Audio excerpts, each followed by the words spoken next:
구약성경 출애굽기 20장 우리 1절 말씀부터 우리 6절까지의 말씀 우리 한 절씩 교독하시고 우리 6절은 함께 읽도록 그렇게 하겠습니다.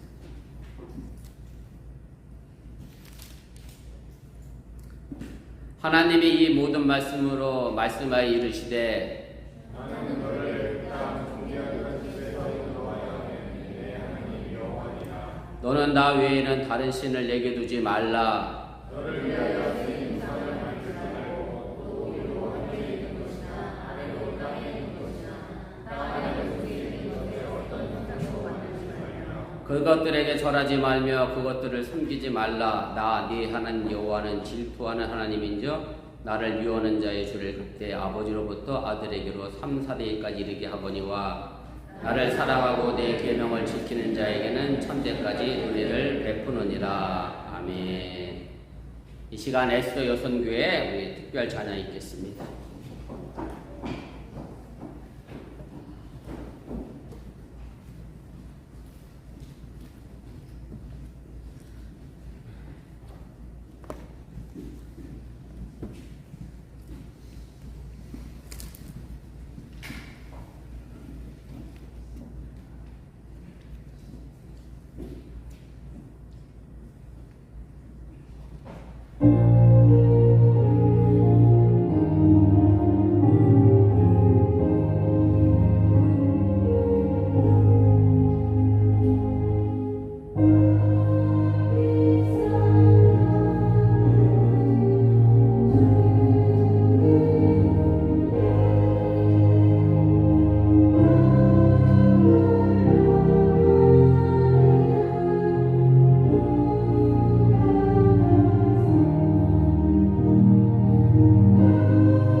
귀한 찬양에 감사를 드립니다. 우리 주일학교 친구들은 2층에 올라가서 주일학교 설교 들으면 좋겠습니다.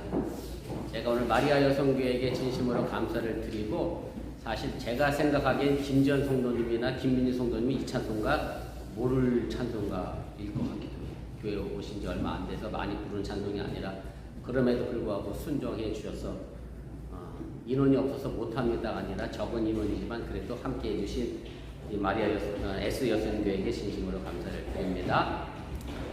제가 지난주에 설교의 예배의 의미를 영어 단어로 설명을 했습니다. 기억을 다시 상기시켜 드리기 위해서 다시 설명을 드리면 예배를 뜻하는 단어는 영어로 이제 월십이라고 그랬고, 월스와 십이라는 단어가 합쳐져서 가장 가치 있는 분께 최상의 존경과 존귀를 돌려드리고 엎드려 경의를 표하고 섬기는 것이 이제 예배의 의미다라는 말씀을 드렸습니다. 우리가 이 설명에서 깊이 좀 생각해 볼 것이 있습니다. 무슨 말씀인가 하면, 예배가 하나님께 엎드려 경의를 표하고 섬기는 것이라고 하면 그 예배의 시작이 마치 사람으로부터 출발하는 것처럼 보이지만 그렇지가 않다는 그런 말씀입니다.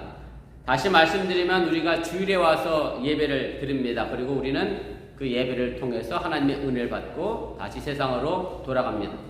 우리가 흔히 알고 있는 예배의 순서인데 그렇지 않다는 말씀입니다.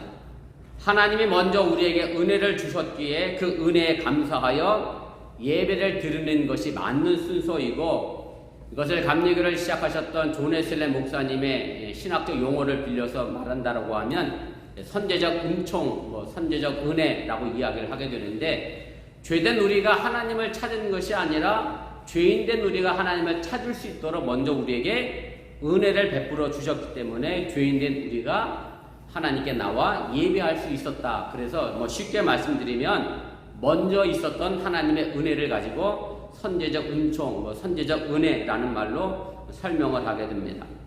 성경을 봐도 하나님은 항상 사람을 먼저 찾아오셔서 동행해 주셨고, 먼저 찾아온 하나님께 믿음의 신앙인들은 겸손히 무릎을 꿇고 또 고개를 숙여 순종을 했습니다. 제가 지난주도 말씀드렸습니다만, 우리 감리교 올해 성경학교 주제는 예배가 좋아합니다. 그리고 그 첫 번째 분과 내용이 예배를 회복시켜 주시기 위하여 하나님께서 모세를 찾아오셨고 이스라엘 백성들을 출애굽시킨 것이다 라는 내용으로 공과를 시작하게 됩니다. 그래서 본문의 말씀이 출애굽기 3장의 앞부분이고, 이 부분에 여러분들이 아시는 것처럼 모세가 하나님을 떨기나무 불꽃 가운데서 만나주시는 그런 말씀의 내용입니다. 그렇게 하나님은 모세를 부르셔서 이스라엘을 종살이하던 애굽에서 불러내시게 됩니다. 그리고 모세가 바로 앞에 서서 이스라엘 백성들을 애굽에서 내보내달라, 출애굽시켜달라라고 요구하면서 그 내건 이유가 바로 하나님께 예배하기 위하여, 하나님께 제사하기 위함이다라고 이야기를 합니다. 출애굽기 5장 3절 말씀입니다. 우리가 광야로 사흘길쯤 가서 우리 하나님 여호와께 제사를 드리려 하오니 가도록 허락하소서. 바로 이것이 이스라엘 백성들이 애굽에서 나와야 될 이유와 목적임을 모세는 분명하게 밝히게 됩니다. 사실 이스라엘 백성들이 애굽에서 400여 년 가까이 종살이하던 그런 시절은 예배가 없던 시절입니다. 하나님께 예배하고 싶어도 할 수 없었던 시절이고, 아무 대부분 하나님께 대한 예배를 다 잊어버리고 살아왔던 삶이 애굽의 400여 년 종살이의 삶이라고도 틀리지가 않습니다. 바로 이런 이스라엘 백성들을 하나님은 모세를 통해서 불러내 주셨고 예배의 장소로 초대하고 있다는 그런 사실을 여러분들이 깨달으시길 바랍니다. 지금 우리가 이곳에 나와 예배를 드리고 있는데, 여러분들 생각에는 내 발로 내가 운전해서 이곳에 와서 예배를 드리고 있는 것 같습니다만은, 실상은 하나님이 이 예배의 자리에 우리를 먼저 초대해 주신 것이고, 이 초대를 받은 우리는 사실 두근두근 거리는 마음으로 이 예배의 초대에 응답해야 한다는 그런 말씀입니다. 저는 사실 촌사람입니다. 라떼 얘기해서도 죄송합니다만 아주 촌에서 정말 시골스럽게 촌스럽게 살았던 사람이라 제가 사회적으로 그렇게 높은 위치에 있었던 적이 없습니다. 제가 광림교회 부목사로 면접을 갔는데 면접 보시는 분이 그래 서울지를 잘 아냐, 그래서 제가 서울이라고 하는 곳은 대학교 4학년 동안 4년 있는 것밖에 없었습니다. 제가 서울 사실은 지를 전혀 모르고 그랬던 사람인데, 사실은 제가 이제 광림교회에서 부목사를 하면서 제가 아주 그래도 사회적으로 이름이 좀 높았던 사람에게 초대를 받은, 초대가 아니라 신방을 했던 그런 일이 있습니다. 여러분들도 아실 수 있겠습니다만은 김대중 정부 시절에 통일부 장관을 하시다가 국정원장으로 자리를 옮기신 임동원 권사님 가정이 제가 담당했던 교구여서 제가 국정원으로 이제 신방을 이제 가게 됐는데, 그때 제가 광림교회 제일 막내 부목사라 차를 몰려 받아서 앞유리가 깨진 엑센트를 타고 제가 신방을 다녔어요. 그랬더니 전도사님이 목사님 2차 타고 국정원 가긴 좀 그러니까 좀 다른 차 바꿔 가면 안 되겠느냐. 그래서 제가 바꿔 갔겠어요?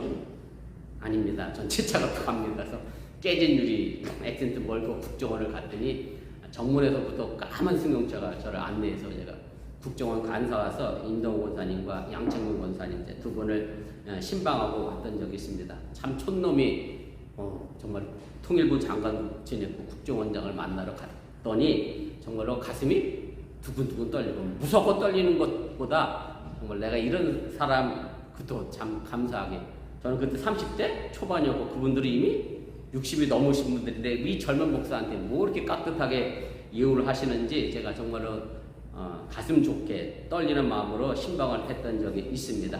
사실은 우리가 하나님 앞에 나와 예배를 드리면서 이런 하나님의 초대를 받아 예배 드리는 것이 가슴 떨리게 두근거리게 좋은 마음으로 와서 예배를 드려야 하는데 사실은 이런 감정을 잃어버린 지 오래된 것이 어찌 보면 우리의 신앙의 삶의 모습입니다. 그래서 저는 오늘 여름 성경학교 1과 공과 제목이 두근두근 좋아요 이렇게 되어 있는데 그 제목을 인용해서 오늘 제가 두근두근 좋은 예배라는 그런 설교 제목을 정해봤습니다. 하나님은 모세를 통해서 이스라엘을 예배 자리에 초대해 주셨습니다. 그리고 출애굽에서 시내산에 도착해서 하나님이 원하시는 예배에 대한 언약을 세우게 됩니다. 그 내용이 바로 오늘 본문을 시작으로 해서 나열하고 있는 10가지 계명이지요. 십계명이라고 할 수가 있습니다. 그 십계명 가운데 제일 첫째가 오늘 본문 3절의 말씀의 내용인데 제가 다시 읽겠습니다. 너는 나 외에는 다른 신을 내게 두지 말라 이렇게 되어 있습니다. 사실 십계명의 이 첫 번째 계명의 이 말씀으로 인해서 기독교가 유독 다른 종교에 대해서 강한 배타적 성격을 가지고 있게 되었고 이로 인해 한국 사회에서 심심치 않게 유수로 등장하는 내용이 뭐냐면 아주 열성적이고 극렬한 보수주의 신앙을 가진 사람들이 절에 가서 불상을 훼손하는 사건이 가끔 생기곤 합니다. 기독교가 가지고 있는 유일신 사상은 이러한 배타적인 성격을 가지고 있는 것은 사실이지만 그렇다고 해서 하나님이 다른 신을 없애기 위해 가서 절에 가서 불상을 망가뜨리거나 다른 종교시설에 들어가서 상식적이지 않는 행동을 하라는 말씀은 결코 아닙니다.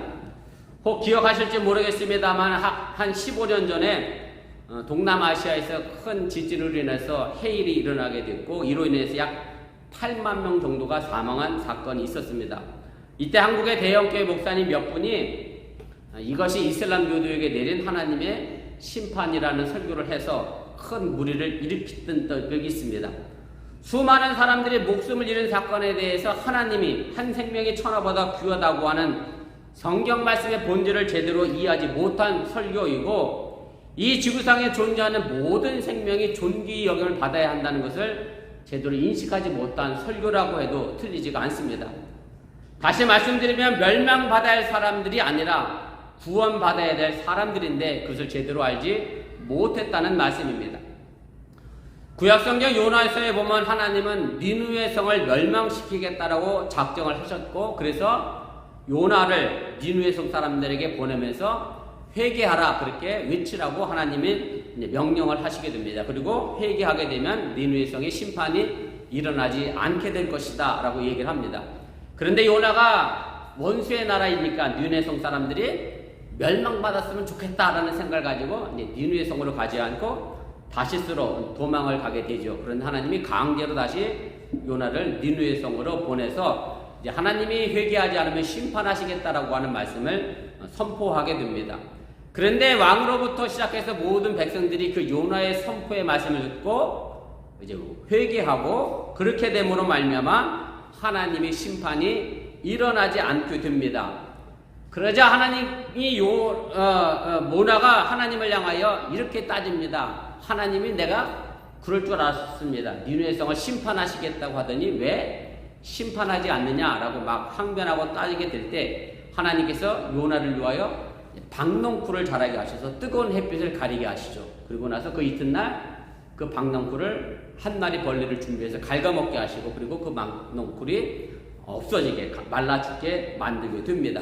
그랬더니 뜨거운 태양 아래서 요나가 내가 사는 것보다 죽는 게 더 낫다라고 불평을 하게 됩니다. 그때 하나님이 요나에게 이런 말씀을 하시게 됩니다. 요나서 4장 10절부터 11절입니다. 여호와께서 이르시되 내가 수고도 아니하였고 재배도 아니하였고 하룻밤에 났다가 하룻밤에 말라버린 이 박농포를 아꼈거든 하물며 이 큰 성읍 니느웨는 자유를 분반하지 못하는 자가 12만여 명이요 가축도 많이 있나니 내가 어찌 아끼지 아니하겠느냐 하시니라. 하나님이 어떤 분이신가 하면 요나가 니느웨 성을 멸망시키지 않는 하나님에 대하여 이렇게 이야기합니다. 요나서 4장 2절입니다. 주께서는 은혜로우시며 자비로우시며 노하기를 더디하시며 인애가 크시사 뜻을 돌이켜 재앙을 내리지 아니하시는 하나님이신 줄을 내가 알았음이니이다. 요나 이 고백은 지금도 하나님은 이 땅의 모든 민족들이 구원받기 위하여 오래 참고 기다리고 계신 은혜로우시고 자비로우시며 노하기를 더디하시는 하나님이라는 사실을 분명하게 우리에게 전하고 있고 우리가 또한 그런 하나님을 믿고 있다고 하는 사실 또한 잃어버리지 마시기 바랍니다.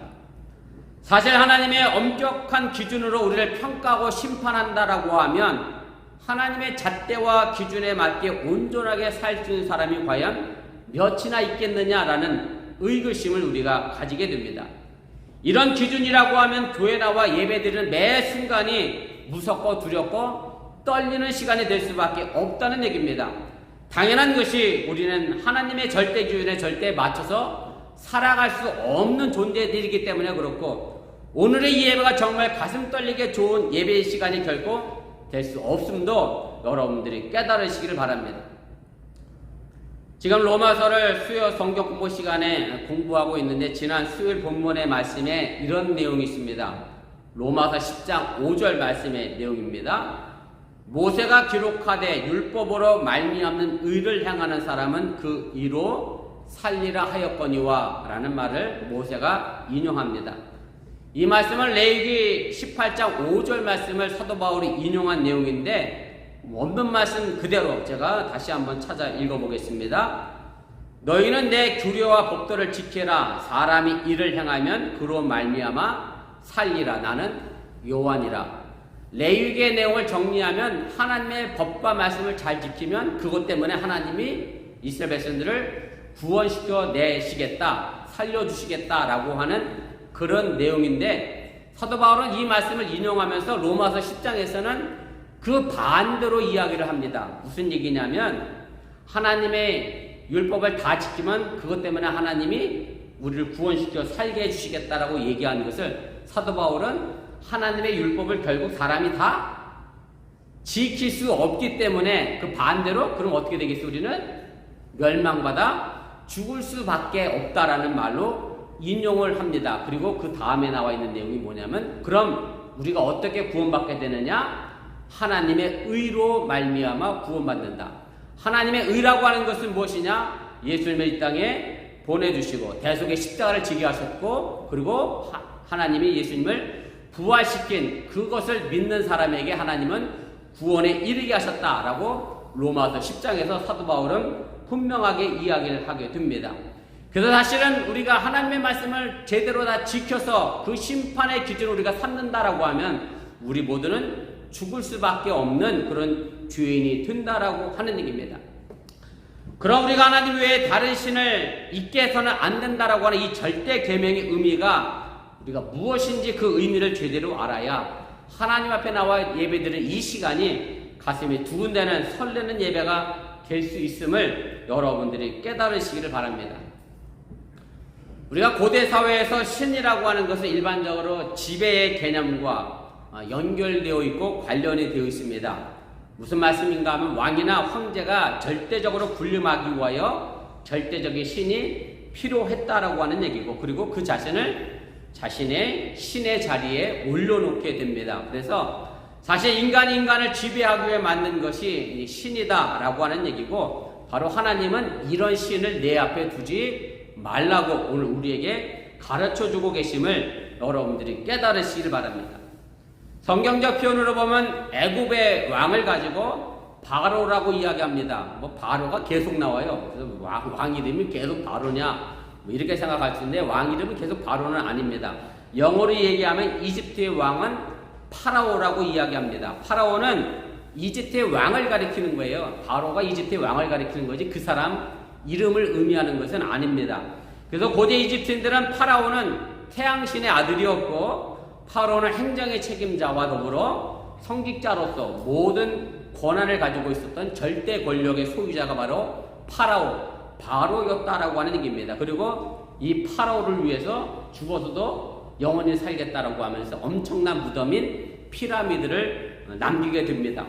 뭐 고대 문명이 모두 그러했듯이 이집트의 왕들은 자신을 신과 같은 위치에 올려놓았고 그것을 이용해서 사람들을 지배하고 다스렸다라고 하는 얘기입니다. 물론 지금도 그런 나라가 있긴 합니다만은 바로 북한이죠. 뭐 여러분들이 들어보셨을 것 같기도 한데 김일성, 김정일을 신격화하고 있는데 김일성을 어느 정도 신격화하고 있는가 하면 이런 이야기가 있습니다. 1937년에 실제로 있었던 역사적 사건이긴 합니다. 보천보 전투라고 하는 그곳에서 이제 김일성이 일본군과 이제 싸움을 하게 됩니다. 물론 아주 작은 전투인데 북한에서 김일성의 업적을 위대하게 만들려고 이제 과장되게 소개하면서 이렇게 이야기를 하죠. 그때 김일성이 일본군을 어떻게 이겼느냐면 솔방울로 뭐를 만들었죠? 수류탄을 만들어서 일본군을 이겼고 또 축지법을 써서 단번에 삶을 넘어갔죠. 아우 지금도 솔방울로 수류탄을 만들면 얼마나 좋겠어. 지금 미국이 우크라이나에 지원하고 있는 지대공 미사일을 봤더니 미사일 한 대 값이 1억이래요. 미사일 한 발이. 근데 러시아 탱크는 40억이래. 1억짜리 미사일이 40억짜리 탱크를 잡는다라는 기사를 봤는데 그러니 뭐 솔방울로 수류탄을 만들면 뭐 무궁무진하게 그죠? 어쨌든 김일성을 그렇게 신격화하고 있고 지금도 글쎄 지금 북한 주민들이 여전히 그걸 믿고 있는지 모르겠습니다만은 아무튼 그렇게 신격화하면서 사실 주민들을 지배하고 다스리고 통치하는 개념으로 사용하고 있다라고 하는 얘기입니다. 그래서 하나님께서 이 모세를 불러 십계명을 우리에게 주시면서 이집트의 왕 인간 파라오의 지배를 받아 종으로 살았던 이스라엘 백성들을 구해내서 이제 인간이 아닌 하나님의 다스림을 받는 이스라엘이라는 나라를 만들기 위하여 출애굽시켰고 가나안 땅으로 이끌어냈다라고 하는 얘기입니다. 인간의 지배를 받게 하고 인간을 노예하는 그런 신을 두어서 안 된다라고 하는 것이 그래서 십계명의 첫 번째 계명이라고 하는 사실을 여러분들이 깨달으시길 바랍니다. 오늘 십계명을 보기 전 본문 2절 말씀에 보면 이렇게 설명합니다. 나는 너를 애굽 땅 종되었던 집에서 인도하여 낸 네 하나님 여호와라라는 배경의 말씀을 그래서 우리가 깊이 묵상을 해야 합니다. 종을 주인으로 만들어 주시고 노예를 자유인으로 만드시는 것이 십계명을 주신 하나님의 뜻이고 애굽에서 벗어나 광야를 거쳐 가나안 땅에 정착해서 이스라엘을 만드신 것은 사람이 지배하고 다스리는 나라가 아니라 하나님이 다스리고 통치하시는 나라를 만들기 위함임을 여러분들이 믿으시기를 바랍니다. 그리고 우리가 좀 더 깊이 생각해야 될 것은 사람을 종으로 노예로 만드는 것은 권력을 가진 사람들 뿐만 아니라 돈이나 명예나 학력 이 모든 것들이 또한 포함되어 있음도 우리가 알 필요가 있습니다. 제가 어제 아침 기도의 시간에도 설교를 했습니다만은 그렇다고 해서 우리에게 돈이나 명예나 학력이 필요 없다는 말씀이 아니라 이런 것들이 하나님의 자리에 대신 올라가 있어서 사람을 지배하고 사람을 종으로 노예로 만들어서는 안 된다라는 말씀입니다. 그런데 우리의 삶의 모습을 보면 이런 것들이 하나님의 위치에서 자리를 차지하고 있고 더 깊이 생각해 보면 우리가 가지고 있었던 시기와 질투나 원망과 불평이나 교만과 편견, 소유와 집착, 절망과 체념이라고 하는 것이 이 모든 더러운 인간성이 우리를 지배하고 있다고 해도 틀리지 않다는 그런 말씀입니다. 우리는 하나님의 영을 가지고 성령이라고 그렇게 부릅니다. 하나님의 영, 성령, 거룩한 마음이라고 그렇게 부르는데 우리의 마음속에 그 성령을 모심으로 해서 다른 마음을 자리 잡지 못하게 하는 것이 성령이 해야 하는 중요한 일의 의미가 담겨져 있음을 여러분들이 기억하시면 좋겠습니다. 다시 말씀드려 나 외에 다른 시지라고 하는 말이 우리에게는 하나님의 마음과 다른 마음을 가져서는 안 된다로 우리가 읽혀져야 하고 그 정신을 가지고 우리가 살아가야 한다는 그런 말씀입니다. 우리가 예배의 경건성을 말하면서 자주 인용하는 성경 말씀이 있습니다. 요한복음 4장 24절 말씀이죠. 하나님의 영이시니 예배하는 자가 영과 진리로 예배할지니라.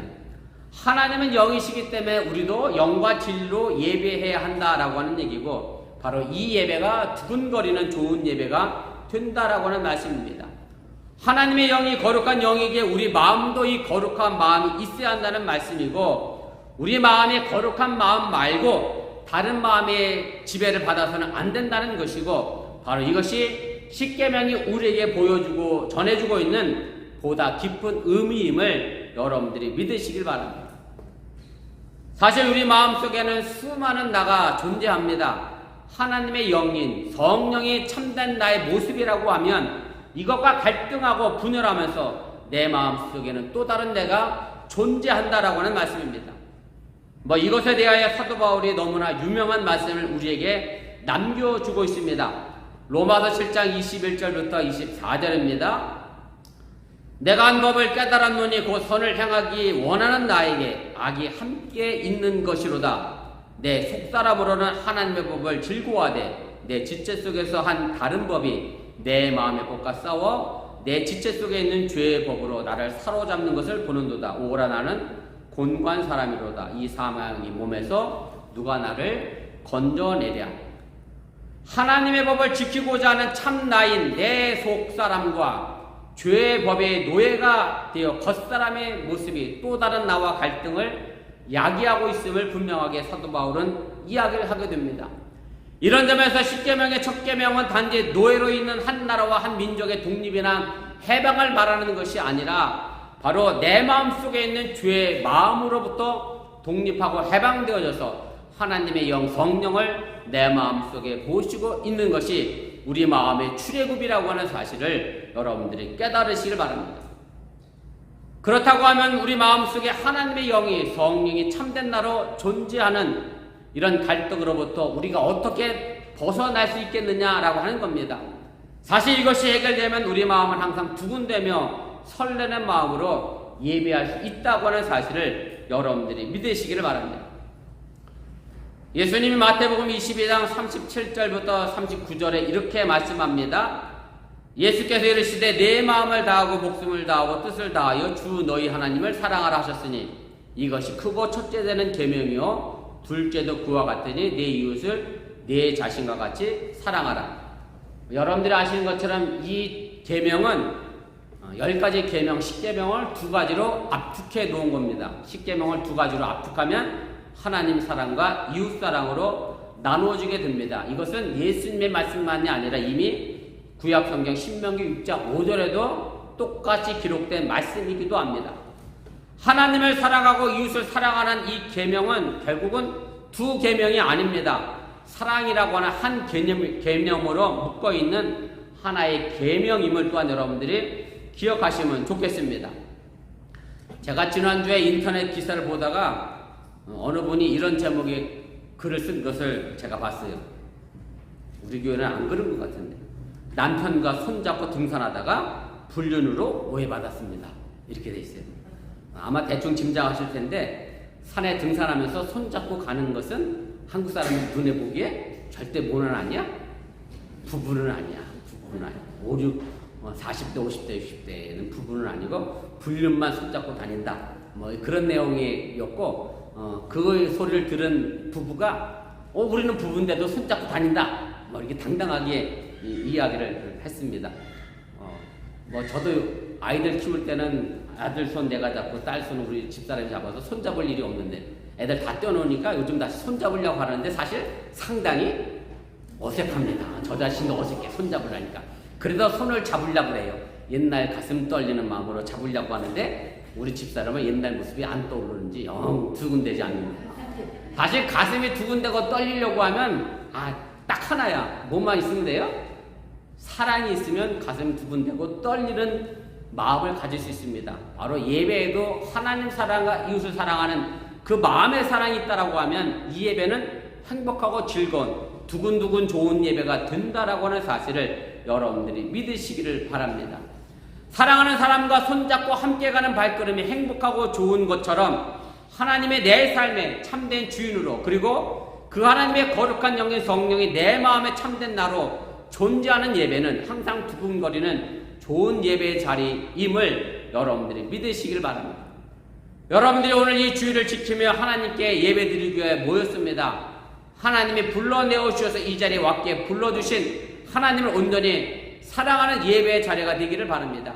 하나님과 또 사랑 속에서 또 다른 사랑이 끼어든다라고 하면 우리의 예배는 결코 가슴 두근거리는 좋은 예배가 될 수 없음을 여러분들이 기억하시기 바랍니다.